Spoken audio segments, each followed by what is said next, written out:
Imagine this.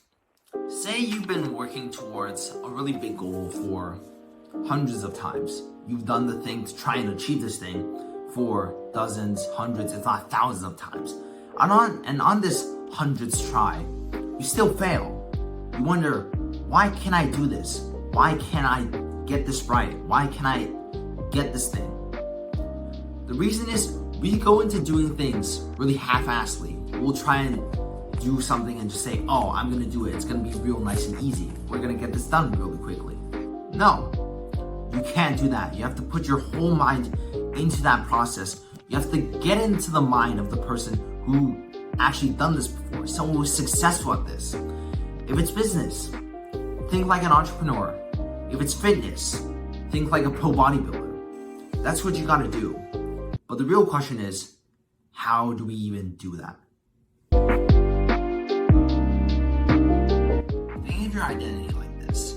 There's 3 layers. It's kind of like an onion. A lot of people like to use this onion analogy because, well, it makes sense to a lot of people. It's been used in Shrek. It's been used in a lot of things, but the actual diagram that I'm gonna have here.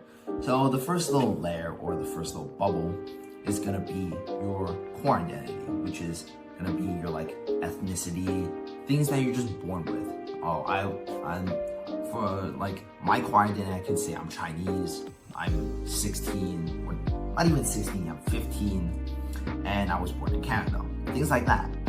And the closer the layer is to your core, the more you can relate to it, and I'll get into the relation thing later. And so the second layer is gonna be things that you think you are. So for me, it would be like, I'm a basketball player. I'm a guy that works out. I'm fit. I'm smart. I'm kind of ugly too. Things like that. Things that you identify with and that you built over time. And this third and final layer is gonna be things that are influenced onto you. So from social media, parents, friends. So maybe you were influenced into becoming this top grade student from your parents, whatever. Or you became this gym person from social media. All these layers of identity kind of combine to be you as a whole. They create you as a person. And the closer the core or the layer is to your core, it just means how close you relate to it. And the closer you relate to it, the more you will feel inclined to do those things related to identity. So if you're a Chinese person, let's say, that's the very first layer. You'd be more inclined to, follow Chinese traditions, maybe. Because you're Chinese, you want to follow Chinese traditions. Maybe it's been passed down by your family. You've been influenced a lot.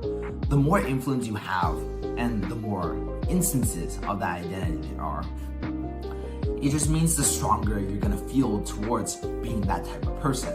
And that works for you as well as for any good habits that you want to create.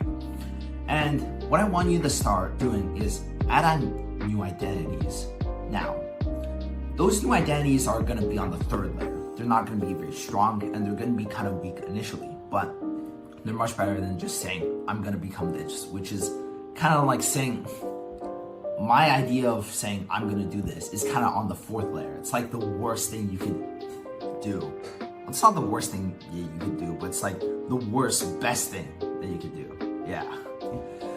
So you want to start off with saying, I am this person. You're being influenced by yourself, so it's going to be on the third layer. Because it's on the third layer, you're not gonna be able to relate to it the most, and you're not gonna want to do those things the most at the beginning. But influence will grow as time progresses. So the more you go and do those things, the more you fail, and the more you continue to try and be that person, the more that identity grows. So let's say you initially start on the third layer. Maybe for a month in, you've been constantly trying to remove games from your life, and now it moves on to the second layer. And then now from the second layer, it may move on to the first layer after, 2 or 3 years of constantly no games.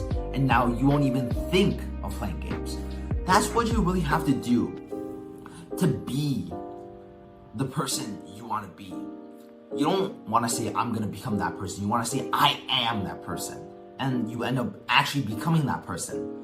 Your identity is such a large part of your just overall being that it will change the whole way you behave around certain things. So that one small change in identity will change a lot for your life. You'll start behaving differently. You'll change your routine entirely. You'll start doing a lot of things differently just because of that small identity change. So to summarize all my points, you want to first look through your own identity right now, see what you want to pick out and change. Then next, actually identify with that. And then next, you want to tell yourself that I am this person. And for the fourth step is going to be actually going to try and become that person. You slowly progress to not play games, and that identity gets stronger and stronger. So, change your identity. It's the shit that needs to be done, alright? Okay. Give me a kiss. Oh yeah, small little side note of just ending it off. I'm gonna start adding these small little bits at the end to just give my final words and just talk a little bit about how I'm feeling and what I'm planning to do with a lot of my videos.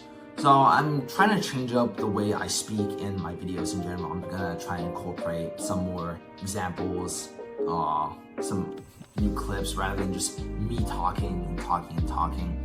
And I'm gonna change up the lighting in a lot of my videos. So I'm gonna try and apply those within like next month, try and get them all into my videos. And I want you guys to tell me if they, or if you like them or not. So yeah, do your